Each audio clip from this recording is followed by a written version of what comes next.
won't always follow you. First Hi everyone, I am about now to share my story about the three tigers. One day there were three tigers named Ace, Sunny, and King. Ace was the oldest brother and King was the youngest. Sunny loved his brother Ace too much and always find a way to be with them. One day all of the animals migrate to another jungle due to the lack of food and water. The three tigers was the only tigers left on the jungle. The three tigers talk about how are they going to survive.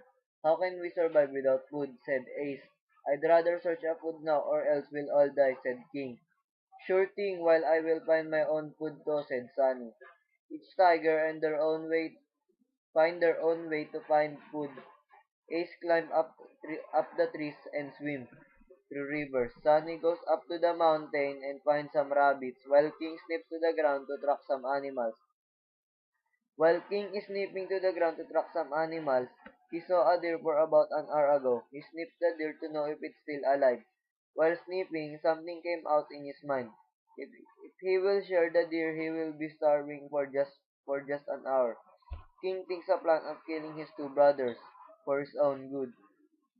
Brothers, help! His two brothers came up running and find out King drowning to a running river. Help, help, said King. Hold on tight to the log. The two brothers go down and gives a hand to their little brother. While Ace tried to reach the paw of their brother, Sunny smelled a fresh meat behind them but they ignore it. King grabbed the paw of their two brothers and was saved.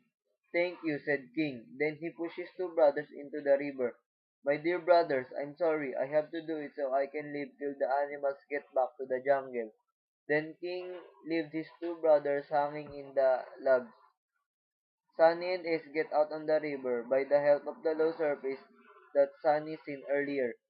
The two brothers see King eating beside the river of crocodiles. Ace said, let's have a revenge on that traitor. Yes, we will, said Sunny. They ran fast forward to King and tackled him to the river of crocodile. The crocodile ate King just like a bread. The two brothers survived and ate the meat. If it's just he wasn't a traitor, then we are still the three tigers that is standing by one. Yes, but if it is wasn't of him, then we can eat some fresh meat and live till all the animals came back and lots of animals to be eaten and to be hunted, said Sunny. Some of the tigers came to join them and make their own big kingdom. After that day, they made a kingdom with the new tigers named Loki, Abra, and Abi. They are only a friend but yet like a family. Abi has the rude attitude and she always wanted to be on the top of their friends. While Loki and Abra has the same attitude as a leader. One day, Abi and Loki quarreled about being a leader. I never wanted to be a leader, said Loki. But I have the attitude to be a leader, said Loki. Fine, but I'm only telling you that I want to be the leader only on this day for hunting, said Abby. Then walked out the cave they were hiding. On the grassy land, Loki saw Abby hunting a zebra and didn't catch it. Why you should be a leader when only a simple zebra to catch has left on your hand? After that, Loki go to the cave and didn't see what happened. Abby caught a zebra and didn't eat it, but killed it only. Loki saw that zebra and felt hungry.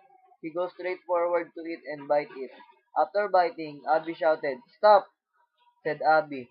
"How can you be a leader when only for a food you have to steal? You always treated me bad, and now that's my return." Abby, wait, I'm sorry for what happened earlier. Can you forgive me? Yes, why not? So let's eat now, my dear friend.